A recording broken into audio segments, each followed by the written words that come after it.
Let's start with the introduction.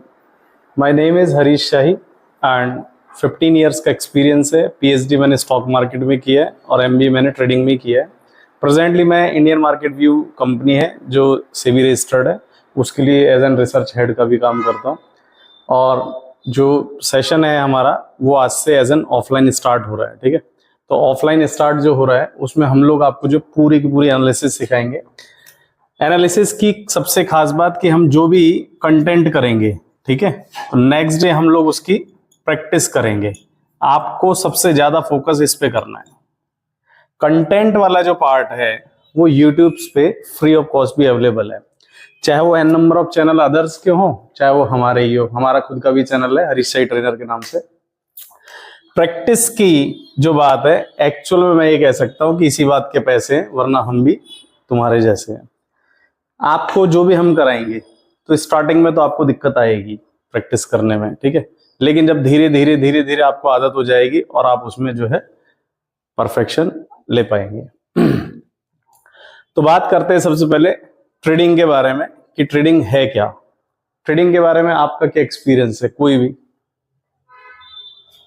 Sir trading करते हैं, क्या कर रहे हैं, प्रॉफिट या लॉस? लॉस कर रहे हैं, जब ये सही है क्या?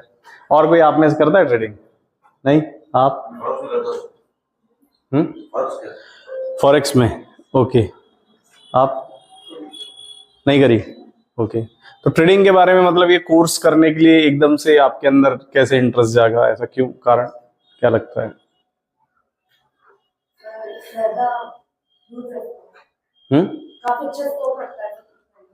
ओके, स्कोप रखता है आपको। आप क्यों कर रहे हैं? एसी ऑन कर दो। और आप? ओके, आप? माने, हाँ जी, पैसे। और क्यों क्यों कर रहे हो कोर्स? पैसे।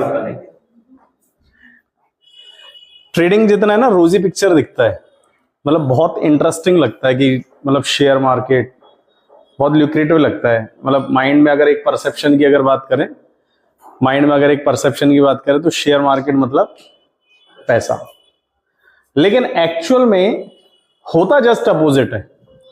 सीरियसली बता रहा हूं मैं आपको, ये जस्ट अपोजिट इसलिए होता है कि 90% लोगों को इसमें लॉस होता है। ऐसा मैं नहीं कह रहा, ऐसा सेबी कहती है, security exchange board of India. और सेबी गलत भी नहीं कहती, ये सच कहती है। 90% लोगों को मार्केट में लॉस हो रहा है। क्यों?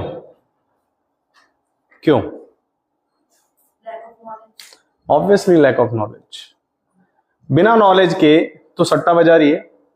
अरे भाई, कोई भी स्टॉक, दुनिया का कोई सा भी स्टॉक, चाहे वो पीएसयू हो, चाहे वो एआई बेस्ड हो, चाहे वो मैन्युफैक्चरिंग का हो, चाहे वो टेक्नोलॉजी से रिलेटेड हो, कोई भी स्टॉक है, या तो वो ऊपर जाएगा और या फिर वो नीचे जाएगा।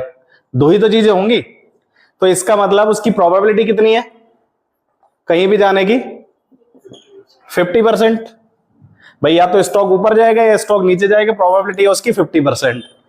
अब जब 50% की प्रोबेबिलिटी है, फिर 90% लोगों को लॉस क्यों हो रहा है? क्या लगता है? लैक ऑफ नॉलेज एक चीज जो आपने कहा, दूसरा lack of practice, proper analysis नहीं है। लोग कि भाई इन्होंने कहा टीसीएस बाय कर ले, हम भी कूद पड़े टीसीएस में, बाय कर लिया, फिर उसका तो डूब रहा है, हम भी डूब रहे।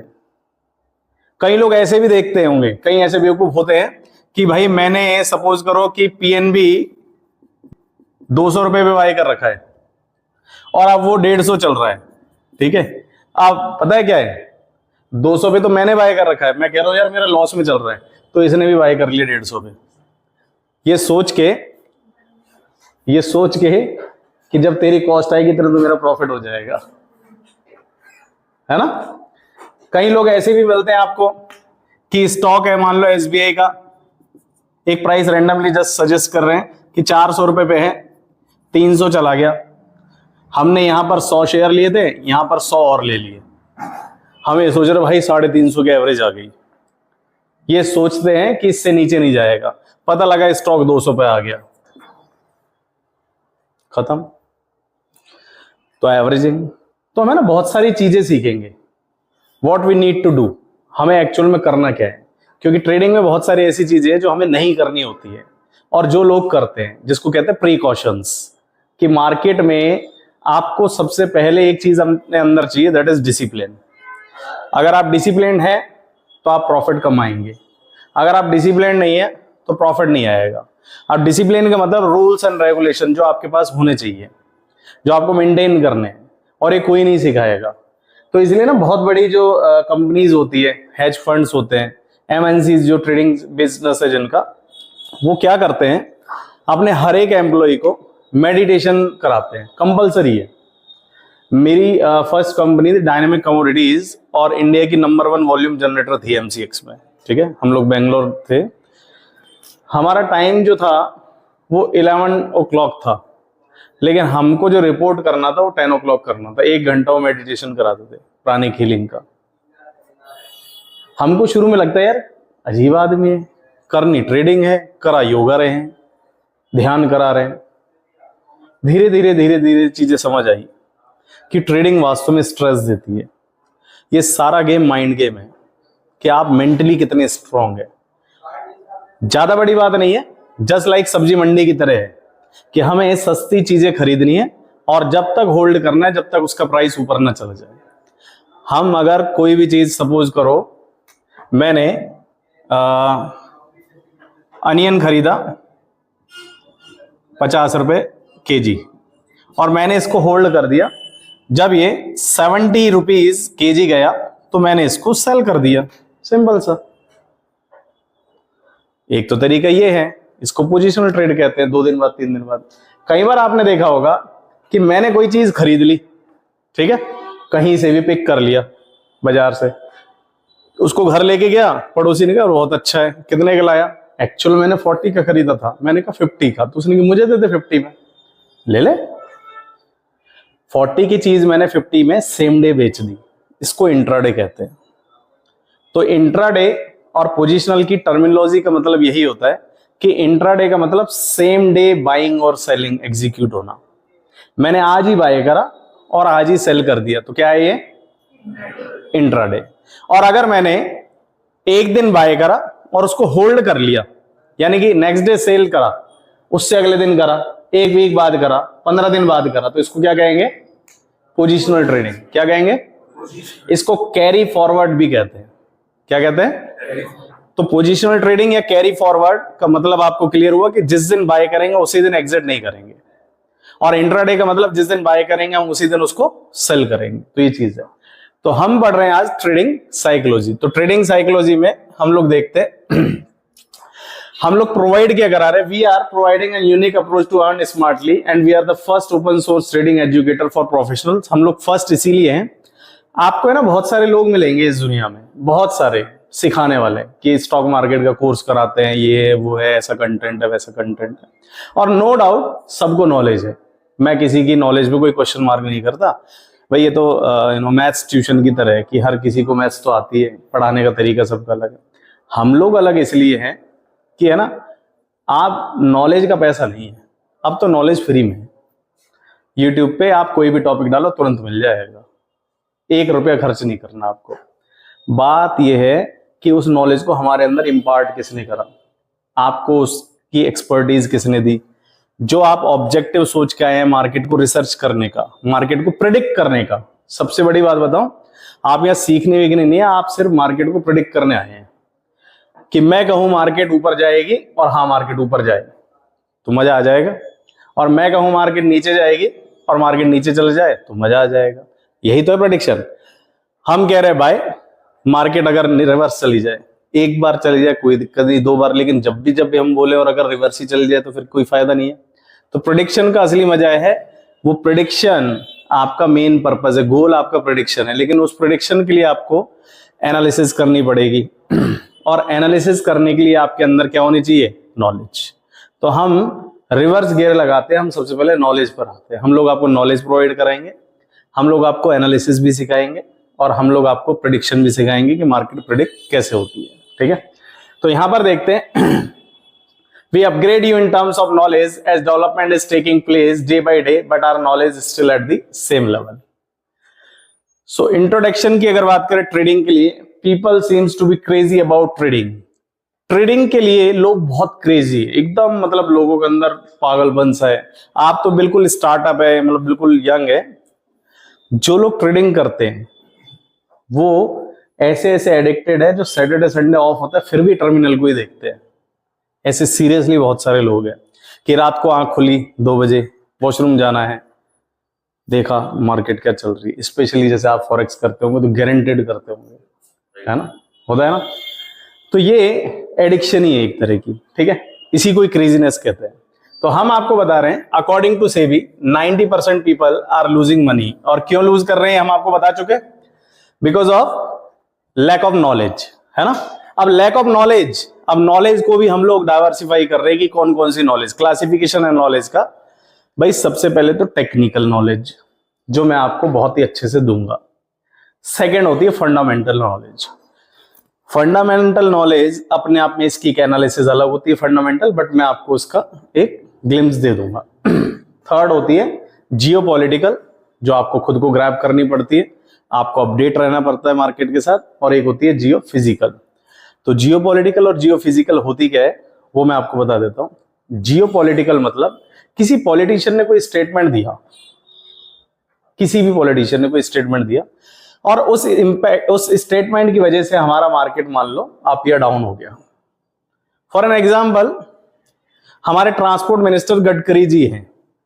गडकरी जी ने कहा कि जितने भी एक्सप्रेसवे हैं वहां पर एक्सीडेंट्स बहुत ज्यादा हो रहे हैं, हम इसको बंद करेंगे। तो इसका इंपैक्ट किस पर आएगा?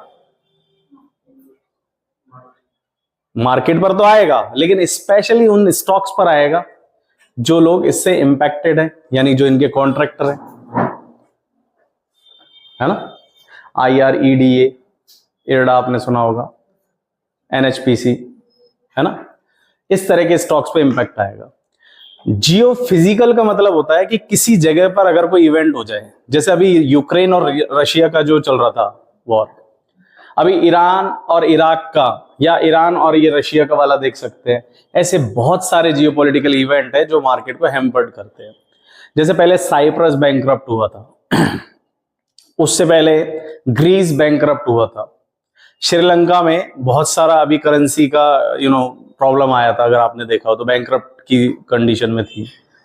वो सारे के सारे इंपैक्ट उसकी इकोनॉमी पर आते हैं और उसकी इकोनॉमी पर जब इंपैक्ट आएगा तो वो हमारे स्टॉक्स पर भी इंपैक्ट करेगा। तो ये सारी की सारी नॉलेज हम आपको इंटरप्रिटेशन करना सिखाते हैं। बट मैं स्टिल अभी भी यही कहूंगा कि इन वाली चीजों के लिए आपको खुद को भी न्यूज साइट्स पढ़नी पड़ेंगी। हम साइट्स आपको बता देते हैं कि आपको कौन सी अपडेटेड रहनी है। जैसे फॉरेक्स के लिए FX स्ट्रीट बहुत अच्छी है, वहां पर है ना सारे आर्टिकल्स आते हैं, मेरे खुद के भी पब्लिश होते हैं, इंटरनेशनल साइट है ये FX स्ट्रीट, वो भी आप देख सकते हैं। अब ट्रेडिंग है क्या भाई? ट्रेडिंग कुछ भी नहीं है, अपने आप में एक प्लेटफॉर्म है। ट्रेडिंग का बेसिक सा मतलब क्या है? बाइंग होगी और सेलिंग होगी।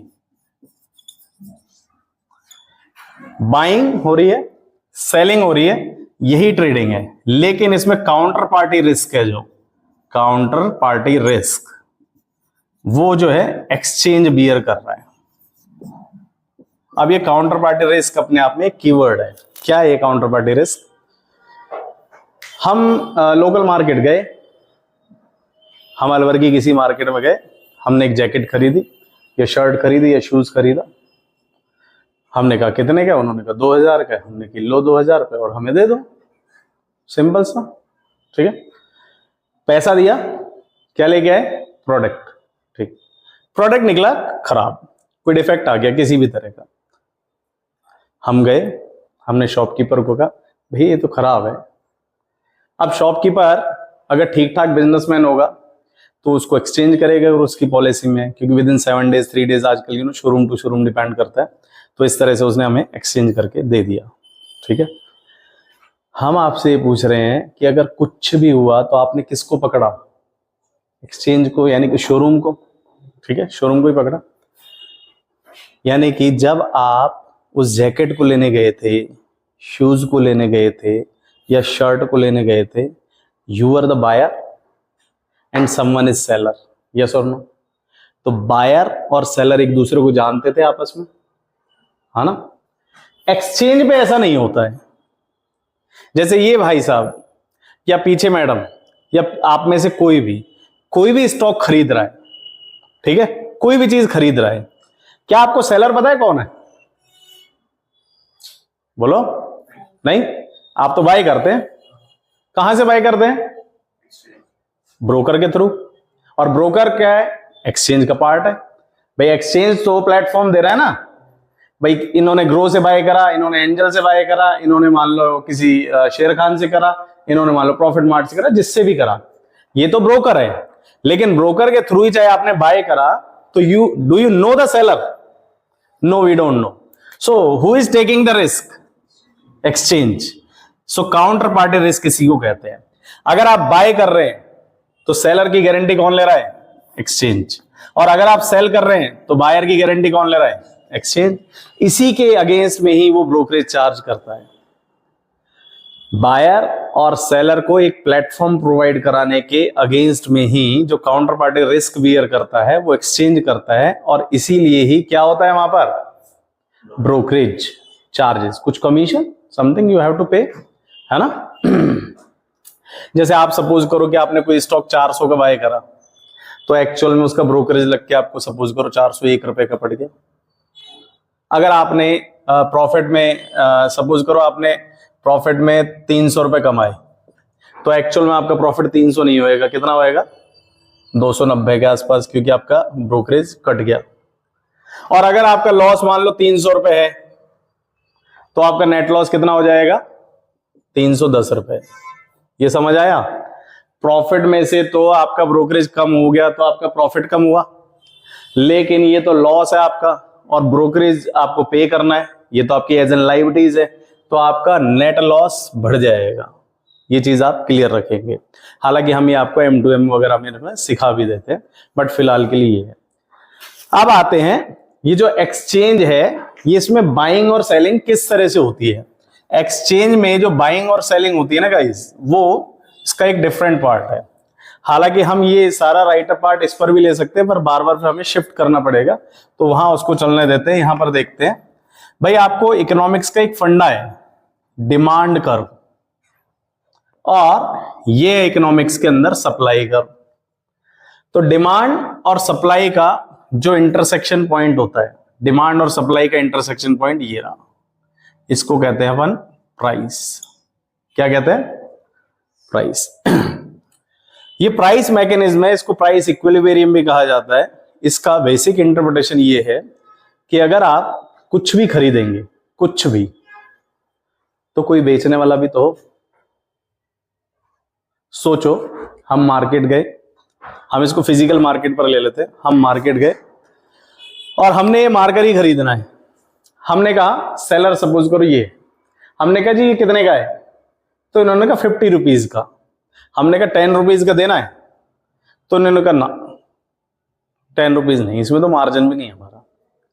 तो हमने कहा सही लगा लो, तो इन्होंने कहा चलो 40 का। तो हमने कहा ना ना चलो 20 में दे दो। ये कह रही ना। फिर फाइनली इन्होंने कहा चलो आपकी ना मेरी, हम इसको 30 रुपीज का कर देते हैं। 30 रुपीज में हमने डील डिसाइड कर ली, ठीक है। तो प्राइस एग्जीक्यूट कितने पर हुआ? 30 पर आया ना।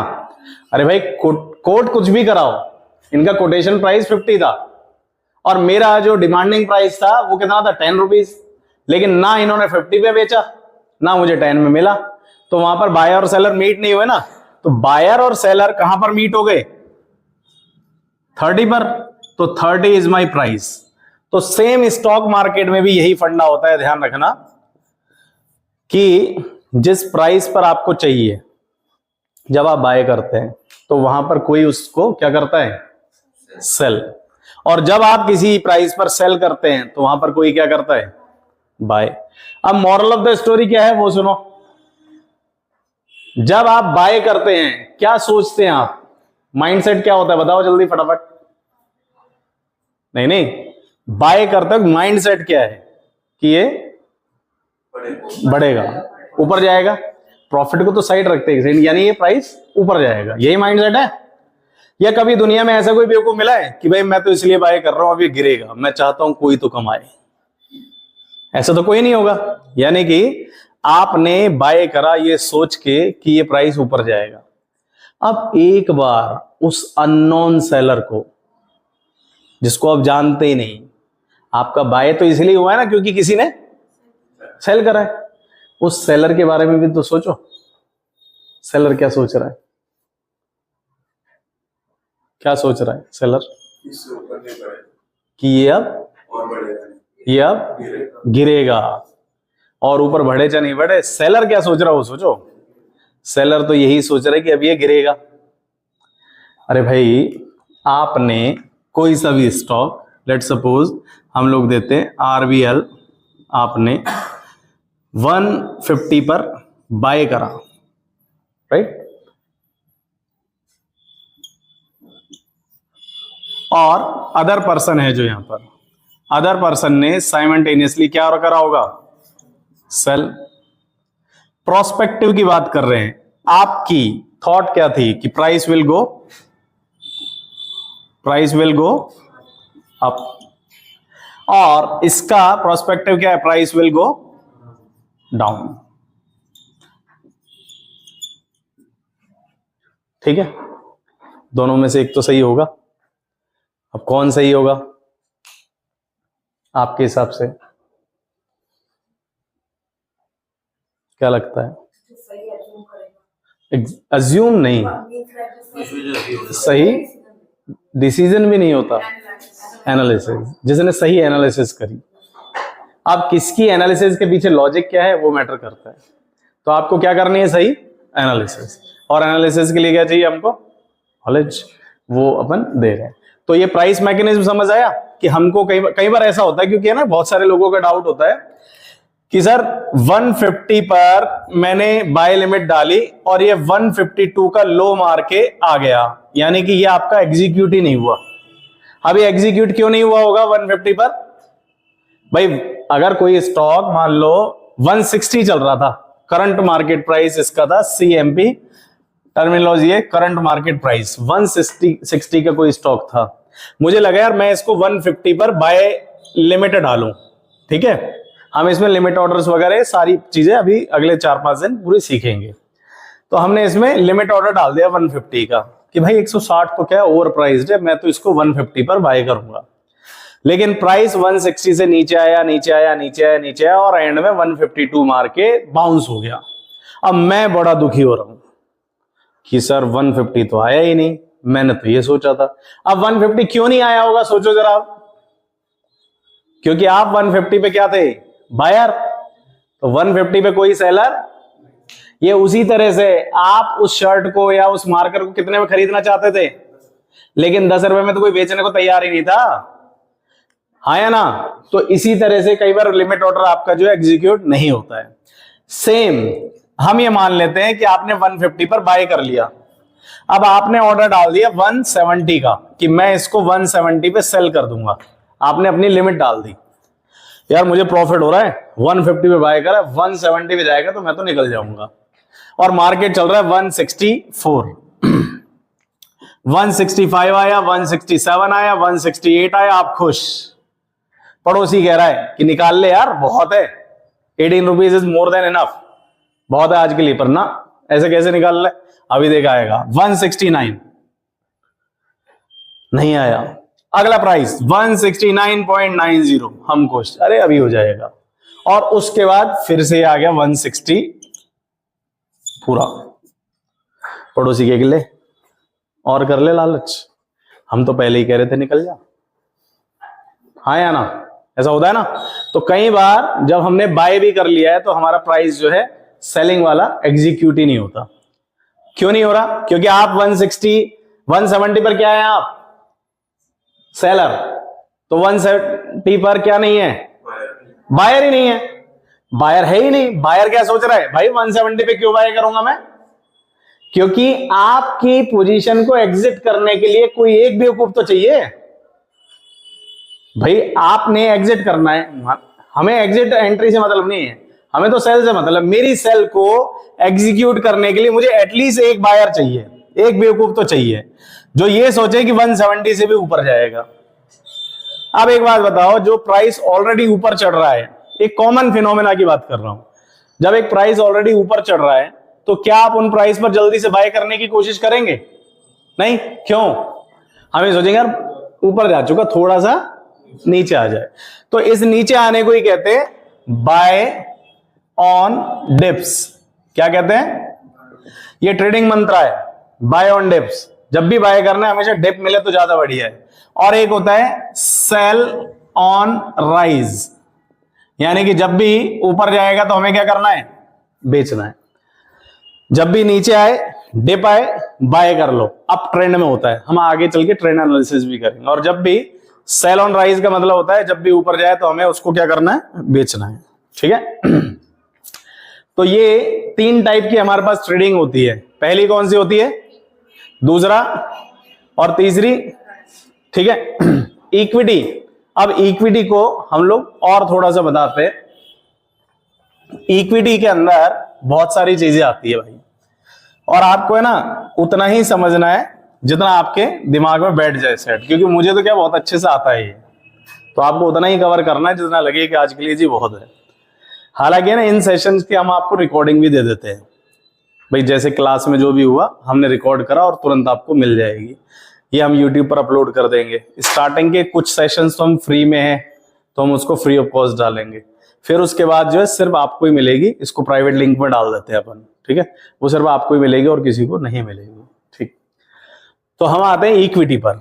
तो इक्विटी मार्केट अपने आप में बहुत बड़ी मार्केट है। इसके अंदर क्या होता है, एक तो होता है कैश, एक होता है फ्यूचर, एक होता है इसमें ऑप्शंस। ये इन दोनों को आपने कभी सुना हो, इनको शॉर्ट फॉर्म में कहते हैं F&O, ये इसी को ही कहते हैं, कैश मार्केट, फ्यूचर मार्केट और ऑप्शन मार्केट। अब इन तीनों के बारे में ना डिटेल डिस्कशन हमारे पास आगे चल के है, वरना आज का सेशन हमारा पूरा ही खत्म हो जाएगा। तो इसके बारे में हम पूरा डिटेल में एक्सप्लेन करेंगे अगले 1-2 दिन के अंदर ही। ठीक है। सेकेंड नंबर पर होता है हमारे पास कमोडिटी। ठीक है, कमोडिटी के अंदर भी जो है डिफरेंट सेगमेंट्स होते हैं। अब डिफरेंट सेगमेंट्स ऐसे कि हमारे पास इसमें मेटल्स होता है, एनर्जी होती है। ठीक है, और मेटल्स में भी हमारे पास होता है बुलियंस और बेस मेटल, और यहां पर एक होती है हमारे पास एग्री कमोडिटी। एनर्जी के अंदर हमारे पास 2 सेगमेंट होते हैं, एक तो होता है नेचुरल गैस, एक क्रूड ऑयल। ठीक है, इसकी भी हम एनालिसिस करना सिखाएंगे आपको। एक होता है मेटल्स, तो मेटल्स के अंदर बुलियंस, बुलियंस कहा जाता है गोल्ड को, सिल्वर को, इनको प्रीशियस मेटल कहते हैं अपन। एक होता है बेस मेटल, बेस मेटल को हम लोग कहते हैं जैसे ये कॉपर हो गया, जिंक हो गया, लेड हो गया, एल्युमिनियम हो गया, और एक क्या रह गया हमारे पास, लेड हो गई, जिंक, लेड, एल्युमिनियम, कॉपर। ठीक है, ये सारा बेस मेटल हो गया। ये सारा मेटल्स और एनर्जी जो है MCX पर ट्रेड होता है। Now what is MCX? Multi commodity exchange. क्या होता है? एक्सचेंज। एक एग्री कमोडिटी, एग्री कमोडिटी के अंदर जो है जैसे सरसों है ना, गेहूं, बाजरा, ज्वार, चना, ये सारा ट्रेड होता है। ये अधिकतर जो है एग्री फील्ड की जो कमोडिटीज होती है वही ट्रेड करते हैं।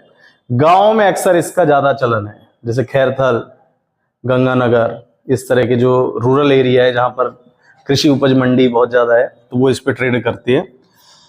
वो ट्रेड होती है NCDEX पर, national commodity and derivative exchange. ठीक है, ये कैश, फ्यूचर और ऑप्शन की अगर बात करेंगे हम तो इक्विटी के अंदर भी 2 एक्सचेंज होते हैं, NSE और BSE। सुना होगा, सुना है? NSE BSE का नाम सुना है? बताओ NSE का फुल फॉर्म? हाँ, नेशनल स्टॉक एक्सचेंज। और इसका BSE का? ठीक है, बहुत बढ़िया। तो एनएससी का इंडेक्स कौन सा है? एनएससी का इंडेक्स कौन सा है? निफ्टी, सुना है? एनएससी का इंडेक्स कौन सा है? और बीएससी का इंडेक्स? हाँ, सेंसेक्स। Very good. जब तक गलत नहीं बोलोगे, जब तक सही नहीं सीखोगे। इंडेक्स मतलब अभी वही बता रहे हैं। अब निफ्टी है क्या? निफ्टी है क्या? निफ्टी मतलब टॉप 50 कंपनी जो होती है उनका वेटेड एवरेज। निफ्टी 50, निफ्टी 100 भी होता है, निफ्टी 200 भी होता है, तो वो 200 कंपनी का वेटेड एवरेज, 100 कंपनी का वेटेड एवरेज। सेंसेक्स कितने का होता है? टॉप 30 कंपनी का वेटेड एवरेज।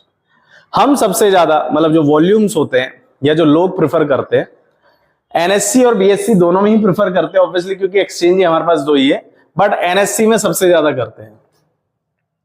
एनएससी में सबसे ज्यादा जो है वॉल्यूम्स होते हैं। मैं खुद भी आपको सजेशन दूंगा कि एनएससी पर आप ट्रेड करें। अब कोई स्टॉक एनएससी पर है, बीएससी पर है, उसका फ्यूचर है या ऑप्शन है, ये भी हम आपको बताएंगे कि कैसे पता लगता है सर्च करते वक्त, सारा सिखाएंगे। ठीक है, धीरे धीरे टाइम लगेगा बस। थर्ड होता है हमारे पास करेंसी। करेंसी जो है हम लोग फॉरेक्स ट्रेडिंग होती है, जो कि इंडिया में क्वाइट इलीगल है, डीरेगुलेटेड है। इलीगल से बेटर है डीरेगुलेटेड, रेगुलेटेड नहीं है। USD INR, GBP INR, euro INR और जेपीवाई आईएनआर, तो आईएनआर के 4 पेयर में पहले ट्रेडिंग फिर भी अलाउड थी। अभी रिसेंट में तो ये भी बंद हो गई है। क्यों बंद हो गई है?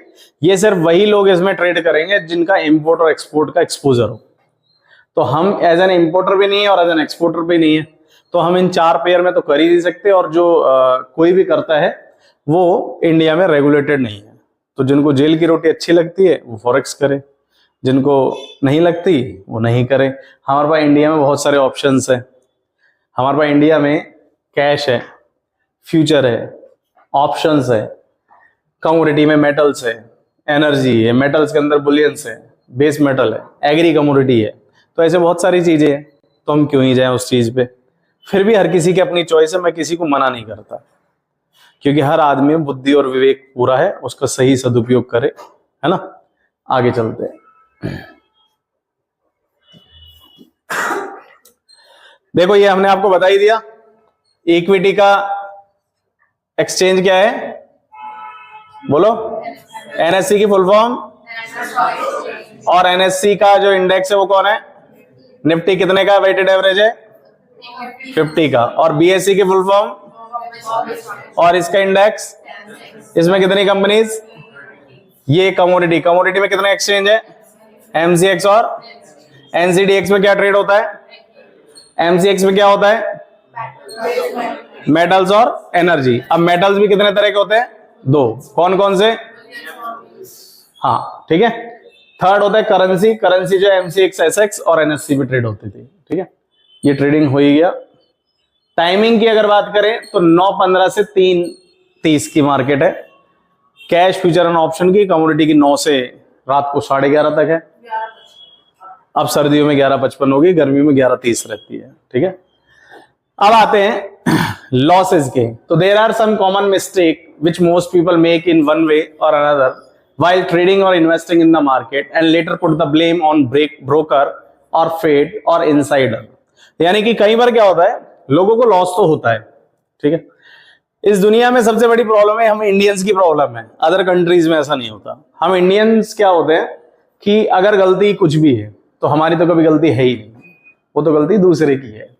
कभी गाड़ी भिड़ जाए, बताओ, एक भी कोई खड़ा होके निकला भैया सॉरी मेरे से गलती होगी, कितनी भी हो, कैसे बैठ दी भाई, क्या भैया देख नहीं रहा, है ना। लॉस हुआ, जैसे हमारे पास एक कैंडिडेट था, उसको प्रॉफिट होता था तो बड़ा खुश होता था वो। उसको जब लॉस होता था तो सीधा ही सर आपकी वजह से हुआ है। नहीं सीरियसली ऐसा होता है कि, है ना। हम वैसे भी घर में भी, अगर हमारे घर में कोई छोटा बच्चा है तो हमेशा गलती उसी की है। सबसे छोटा होना सबसे बड़ा पाप है घर में, क्योंकि हमेशा वही मिस्टेक्स करता है, ऐसा मानते हैं। तो यहाँ पर भी वही चीज है कि हम अगर जब लॉस करते हैं तो हम कई बार तो कहते हैं, अच्छा ये एक और ब्लेम आपने सुना होगा स्टॉक मार्केट में कि भाई स्टॉक मार्केट है ना किस्मत का खेल है, सुना होगा। ये तो भाई लक, जिसकी तकदीर में है ना स्टॉक मार्केट वही चलेगा। कौन सी तकदीर भाई, कोई तकदीर नहीं होती, मैं नहीं मानता। स्टॉक मार्केट के अंदर जो भी पैसा आएगा वो आपकी एनालिसिस से आएगा। आपकी एनालिसिस सही है, प्रॉफिट आपके पास है। आपकी एनालिसिस खराब है, लॉस होगा। आप उसको तकदीर मानो, किस्मत मानो, कुछ भी मानो। अरे भाई दुनिया का कोई भी काम बिना नॉलेज के अगर अपन करेंगे तो प्रॉफिट कैसे होगा।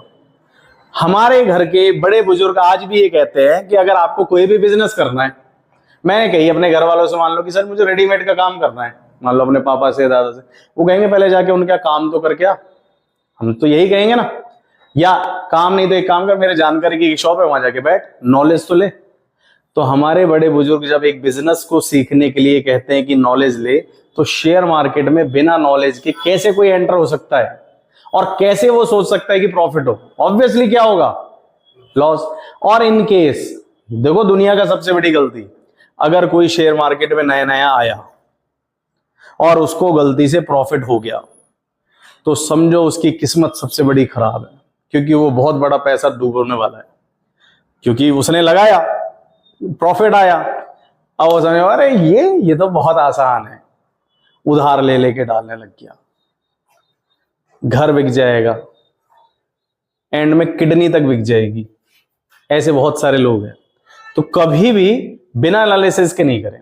हम क्रिकेट तो अच्छा खेल लेते हैं, हाँ या ना, क्रिकेट तो अच्छा खेल ही लेते हैं, पर क्या हम इंडियन टीम में है? क्यों नहीं है? क्या हमें पॉइंट नहीं पता, स्क्वायर लेग नहीं पता, स्ट्रेट ड्राइव नहीं पता, क्या नहीं पता? कैच लेना तो आता ही होगा हमें, क्या नहीं आता? फिर हम क्रिकेट में क्यों नहीं है? सोचो। आप मुझे बताओ कि मुझे क्रिकेट बहुत अच्छे से आता है, आपको भी आता है, और अपने ऑल ओवर इंडिया में तो गली गली में खेला जाता है, फिर सारे बंदे क्यों नहीं है? वरना इंटरनेशनल टीम तो ऐसी होनी चाहिए हमारे इंडिया की, भाई आज इस गली का बंदा खेलेगा, आज इस गली का, दूसरा नहीं, भाई तेरा नंबर तो आ चुका, तो बहुत सारे खड़े हैं। क्यों? परफेक्शन। परफेक्शन कैसे आएगा? प्रैक्टिस। तो आपने सुना भी होगा, practice makes a man perfect. खेल सारा प्रैक्टिस का है। और जितने भी ये कैंडिडेट है, सर फोन सारे साइलेंट कर लीजिए, जितने भी ये कैंडिडेट्स हैं ये सारे क्या करते हैं पता है? एक ट्रेनर के अंडर में प्रैक्टिस करते हैं। विराट कोहली को कोच की क्या जरूरत? रोहित शर्मा को कोच की नीड है, लेकिन फिर भी इनके पास कोच है। और तो और इंडिया टीम सबसे बेस्ट है वैसे तो, इंडिया है, ऑस्ट्रेलिया है, साउथ अफ्रीका है, जो भी है। अब पता है इनके पास अलग अलग कोच हो रहे हैं। इनका फील्डिंग कोच अलग है, इनका बैटिंग कोच अलग है, इनका नॉर्मल मेंटोर अलग है ना, अलग अलग है ना। तो दे वांट एक्सपर्टीज। हम क्या हैं वो सुनो, थोड़ा बहुत यूट्यूब देख लिया, हाँ आ गई हमको ट्रेडिंग, बताओ पापा पैसा दो, पैसा लगाया, ट्रेडिंग वाले ने दिखाया था आप पैसा डालेंगे और पैसा बढ़ेगा, आपने भी वैसे ही करा, आपने पैसा डाला, आपका पैसा घट रहा है, सांसें आपकी रुक जाएंगी, धम जगाना पड़ेगा। तो जो खेल जितना आसान दिखता है, ये हमारे बड़े बुजुर्ग घर में कहते थे, जो काम सबसे आसान दिखाए कोई वो उतना आसान होता नहीं है।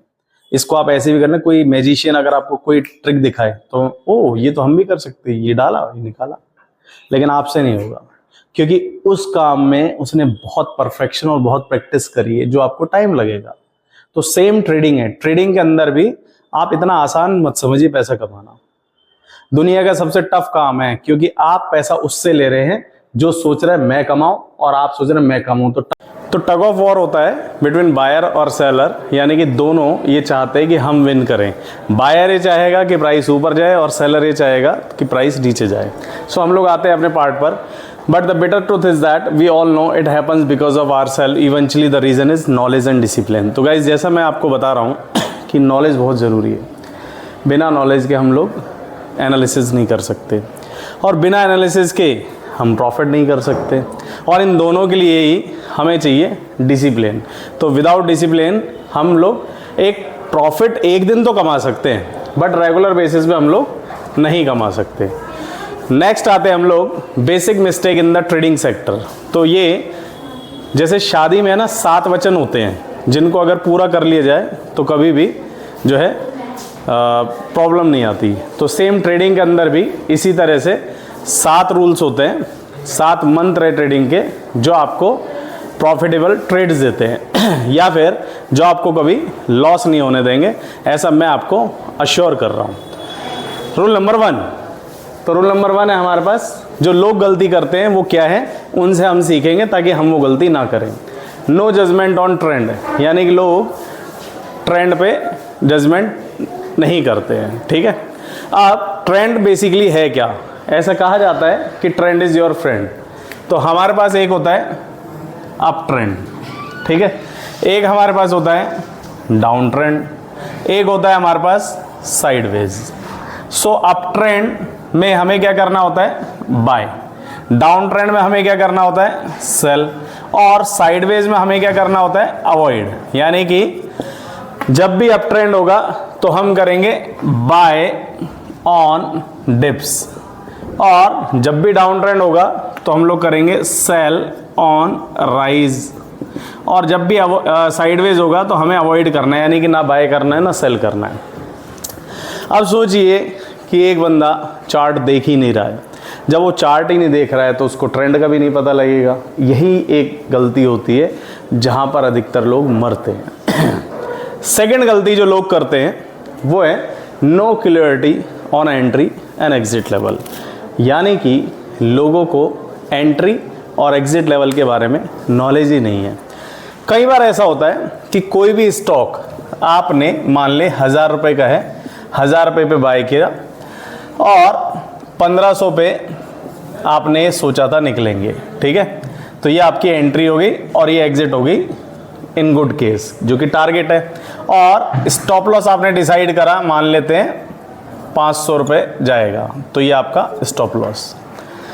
तो एंट्री और एग्जिट का मतलब ये होता है कि आपने एंटर प्राइस सोच लिया, आपने एग्जिट प्राइस सोच लिया कि टारगेट में क्या रहेगा और स्टॉप लॉस यानी वर्स्ट केस में क्या रहेगा, अप साइड और डाउन साइड में। अब काफ़ी लोग क्या करते हैं गाइज, कि काफ़ी लोग इसमें जब एंट्री करते हैं वो कुछ ऐसी होती है कि 1000 का कोई स्टॉक है, 1010 पे एग्जिट कर गए और उसके बाद ये स्टॉक चला गया मान लो 1200। 1000 रुपये का कोई स्टॉक है, 1010 पे हम लोग एग्जिट कर गए और वो है 1200 पे चला गया। तब हम कहते हैं अरे यार आज ये होता ना तेरा भाई अमीर होता। ये हम लोग कई बार कहते हैं, जबकि ऐसा होना नहीं चाहिए।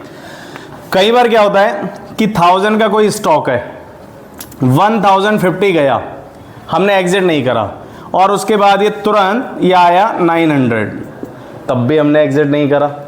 तो हमें लगता है यार इससे बढ़िया तो प्रॉफिट ही निकल लेते हैं। फिर यहाँ पर आने के बाद हम सोचते हैं 950 आ जाए तो निकल जाऊंगा, या 1000 कॉस्ट टू कॉस्ट आ जाए तो भी निकल जाऊंगा। तो एंट्री और एग्जिट हमारी बहुत क्लियर होनी चाहिए। अगर आपको एंट्री और एग्जिट क्लियर है तो आपको लॉस नहीं होगा, और वो एंट्री और एग्जिट आपको एनालिसिस के थ्रू ही आएगी, वैसे आप नहीं कर सकते, ठीक है। थर्ड चीज़ है हमारे पास no stop loss. No stop loss का मतलब है स्टॉप लॉस, यानी कि एक ऐसी चीज़, एक ऐसा टूल, एक ऐसा मैकेनिज्म जो आपके लॉस को होल्ड करे। अब एक बात बताइए गाइज, जब स्टॉप लॉस लोग यूज़ नहीं करते हैं तो उनको लॉसेस होते हैं। अब वो कैसे होते हैं वो समझिए। कोई स्टॉक मान लो 4000 का स्टॉक है, ठीक है, हमने ये सोचा यार 4200 पर एग्जिट कर जाऊंगा, 200 रुपये का प्रॉफिट एक स्टॉक पे, 100 शेयर ले लिए तो 200 × 100 ऐसे। अब ये आ गया 3500, 3000 नेक्स्ट डे, उससे नेक्स्ट डे 2500, उससे नेक्स्ट डे 2000 आ गया। ये हुआ कब, मेरा लॉस मल्टीप्लाई हो गया। 100 स्टॉक मैंने बाय करे थे तो 4000 से स्टॉक 2000 आ गया, यानी कि 2000 रुपीज़ का पर स्टॉक लॉस हो रहा है मुझे। 2000 × 100 और कर लेना तो मेरा लॉस बढ़ गया। अब ये लॉस इसलिए बढ़ा कि मैंने स्टॉप लॉस नहीं लगाया। तो मेरा ये सजेशन है आप लोगों को कि हमें स्टॉप लॉस लगाना है, क्योंकि ये ऐसी मिस्टेक्स है जो लोग कर रहे हैं वो हमें नहीं करनी। तो ध्यान दीजिए, स्टॉप लॉस आप तभी नहीं लगाएंगे जब आप ये गलतियां कर चुके होंगे। तो हमें क्या करना है, एक तो ट्रेंड पर नॉलेज लेनी है, एंट्री और एग्जिट क्लियर रखना है, स्टॉप लॉस लगाना है। फोर्थ है हमारे पास एवरेजिंग इन द लॉस। दुनिया की सबसे बड़ी गलती और दुनिया का सबसे बड़ा पाप कह सकते हैं इसको, ट्रेडिंग के अंदर सबसे बड़ा पाप जो है एवरेजिंग इन द लॉस है। और वो क्यों है उसका मतलब आप एक बार समझिए कि कई लोग क्या करते हैं, एवरेजिंग को समझने की कोशिश करना, ठीक है। एक स्टॉक 10,000 रुपीज़ का स्टॉक है, ठीक है। अब एक ये हमने बाय करा, अब ये आ गया 9,000 पर, तो हमने और बाय कर लिया 8,000 पर, और बाय 7,000, और बाय 6,000, और बाय, ठीक है। यानी कि हर नीचे जब गिरने पर वो लोग बाय करते जा रहे हैं, बाय करते जा रहे हैं, जबकि ऐसा नहीं होना चाहिए। अब इसका लॉस देखिए कैसे है कि पहला लॉस तो 10,000 से 6,000 4,000 का तो ये लॉस हुआ, 9,000 से 6,000 3,000 का ये लॉस हुआ, 8,000 से 6,000 2,000 का ये लॉस हुआ, 7,000 से 6,000 1,000 का ये लॉस हुआ, 4 और 3 7 और 2 9 और 1 10,000 का लॉस हो गया। एक नॉर्मल आदमी जिसने अगर ये 10,000 रुपये बाय किया होगा और कोई एवरेजिंग नहीं करी होगी और प्रेजेंट रेट 6,000 है, तो इनका लॉस कितना हुआ होगा, 4,000 रुपये का। और इस बंदे ने जिसने एवरेजिंग करी तो इसका लॉस कितना हो गया, 10,000, यानी कि 2.5 टाइम्स हो गया। यानी कि हम एवरेजिंग में लॉस को मल्टीप्लाई कर देते हैं। लोग ऐसा सोचते हैं कि एवरेजिंग करेंगे कि हमारा प्राइस थोड़ा मेंटेन हो जाएगा, हमेशा गलत है। अगर कुछ कर सकते हो आप दुनिया में तो एवरेजिंग करो, लेकिन प्रॉफिट में करो। लेकिन इतना दम किसी में नहीं, सबको लगता है प्रॉफिट तो हम जल्दी से निकलें, ऐसा लगता है जैसे गलती से आ गया, जबकि ऐसा नहीं है। अगर आपका ट्रेंड सही है, अगर आपका एंट्री एग्जिट क्लियर है, आपने प्रॉपर स्टॉप लॉस लगाया है, तो आपको प्रॉफिट होगा। अगर आपने तीनों रूल नहीं लगाए हैं तो आप एवरेजिंग जरूर करेंगे। और कई लोग हेजिंग भी करते हैं, तो हेजिंग के टाइम पर भी सेम सिचुएशन है। आप जब स्टॉप लॉस नहीं लगाएंगे, आपका एंट्री एग्जिट क्लियर नहीं है और आपका अगर ट्रेंड पर जजमेंट नहीं है, तो हेजिंग और एवरेजिंग दो चीज़ें हैं जो आप करते हैं जिसमें आप सबसे ज़्यादा मरते हैं, ठीक है। नेक्स्ट है हमारे पास रिस्क एंड रिवॉर्ड रेशियो। तो guys risk and reward ratio का मतलब क्या है कि जब आप कोई भी चीज़ बाय करते हैं या सेल करते हैं, तो या तो वो ऊपर जाएगा और या फिर वो नीचे आएगा। अगर वो आपके फेवर में गया तो इसको कहते हैं अपन रिवॉर्ड, पैसा, प्रॉफिट। और या फिर आपके फेवर में नहीं है तो होगा आपको लॉस, जिसको हम कहेंगे रिस्क।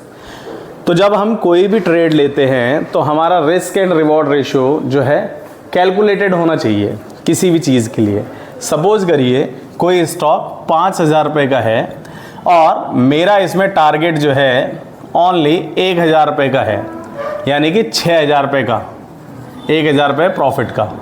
तो मेरा लॉस भी कितना होना चाहिए हाईएस्ट इसमें, 4,000 प्राइस का, यानी कि हाईएस्ट 1,000 का ही। इसको कहते हैं 1:1 की स्ट्रेटजी। अगर आप इंट्राडे में 1:1 को मेंटेन करते हैं, that is more than enough. और अगर आप जो है कैरी फॉरवर्ड ट्रेड करते हैं, पोजिशनल ट्रेड करते हैं, तो वहाँ पर होती है 2:1, यानी कि प्रॉफिट डबल होना चाहिए और लॉस आपका आधा होना चाहिए। जैसे आज ही हमने आपको हम आपको सजेस्ट कर रहे हैं, एक स्टॉक है डी मार्ट। तो डी मार्ट का स्टॉक लगभग 3,800 के आसपास है, ठीक है। 3,800 की जो हमने कॉल भी सजेस्ट करी है लोगों को, और उसका प्राइस अराउंड 90 के आसपास है। तो हमने सजेशन दिया बाइंग का और इसका टारगेट 200 का दिया है। तो 150 का लॉट साइज़ है, आप कैलकुलेट कर लीजिए कितना प्रॉफिट होगा। और डी मार्ट में पोजिशनल बाइंग भी है, लगभग यहाँ से 3,800 का स्टॉक है, 4,000-4,200 तक आपको ईजिली दिखेगा। तो it is up to you कि आप देखते हैं कि आप करते हैं कि नहीं। नेक्स्ट है हमारे पास पेशेंस एंड डिसिप्लिन। जब आप सारी रिसर्च कर लो, पूरी की पूरी रिसर्च, फिर आपको पता है क्या करना, आपको रखना पेशेंस। ये पेशेंस एक ऐसी चीज़ है ना, ये आपको मैंने आपको बताया था किससे मिलेगी, योगा से, मेडिटेशन से। ट्रेड कर लिया, उसके बाद माइंडसेट रखो, या तो ले जा या दे जा। इंट्राडे जब भी प्रॉफिट होता है तो याद रखना, जो आए वो अपना और बाकी सारा सपना। तो हमें इन चीज़ों का ध्यान रखना है। कि हमें पेशेंस रखना है प्लस डिसिप्लिन। डिसिप्लिन इसलिए मैं बार बार बोल रहा हूँ कि जितने भी रूल्स हैं, आपने एक भी रूल ब्रेक करा, आपका लॉस रेडी है आपके पास, क्योंकि आपका लॉस मतलब किसी का प्रॉफिट, और हर आदमी यहाँ पर प्रॉफिट कमाने बैठा है। तो लास्ट रूल है हमारे पास आज के लिए, that is marry with the trade. Marry with the trade का मतलब है कि कई लोग ट्रेड के साथ शादी कर लेते हैं, बट एक्चुअल में शादी तो हो ही नहीं सकती ना ट्रेड के साथ। ट्रेड के साथ शादी हमने इसलिए कहा है, small loss run into big loss, यानी कि कई लोग ट्रेड के साथ इतने इमोशनल हो जाते हैं कि वो अपने ट्रेड को काटते नहीं हैं। अब ट्रेड के साथ इमोशन कौन होगा? पहला ये बंदा जिसका ट्रेंड पे नॉलेज नहीं है, दूसरा वो बंदा जिसका एंट्री एग्जिट क्लियर नहीं है, तीसरा वो बंदा जिसका स्टॉप लॉस क्लियर नहीं है, चौथा वो बंदा जिस बेवकूफ़ ने एवरेजिंग करी होगी, और पांचवा वो बंदा जिसने रिस्क एंड रिवॉर्ड मेंटेन नहीं करा होगा, और छठा वो बंदा जो डिसिप्लिन होगा ही नहीं। तो जब 6 गलतियां कर लोगे तो 7वीं एक ऐसी गलती कर लोगे जिसको अगेन एक महापाप कहा गया है, that is marry with the trade. कई लोग एक ट्रेड को 6-6 महीने, 1-1 साल तक रखते हैं और बड़े प्राउड के साथ कहते हैं कि भाई हम तो पोजिशनल ट्रेडर हैं। हमने कहा पोजिशनल ट्रेडर कैसे? कह रहा हमने एक स्टॉक खरीदा था 6 महीने पहले, लॉस में चल रहा है। अरे भाई, लॉस में मेंटेन करना पोजिशनल ट्रेडिंग नहीं होती। पोजिशनल ट्रेडिंग का मतलब होता है कि कोई स्टॉक बॉटम आउट हो रहा है, कोई बॉटम फिशिंग कर रहे हैं आप। जैसे अभी ये हमने कहा कि आपको डीमार्ट का तो 3800 के आसपास है, आपने इसको बाय कर लिया और ये मान लो 4200 तक है, आप इसको अभी भी होल्ड कर रहे हैं, तो इसको पोजिशनल ट्रेडिंग कहते हैं। पोजिशनल ट्रेडिंग का मतलब ये नहीं कि 3800 पे बाय करा था, आज ये 2800 चल रहा है। अरे भाई, ये तो आपकी मजबूरी है इसको होल्ड करना।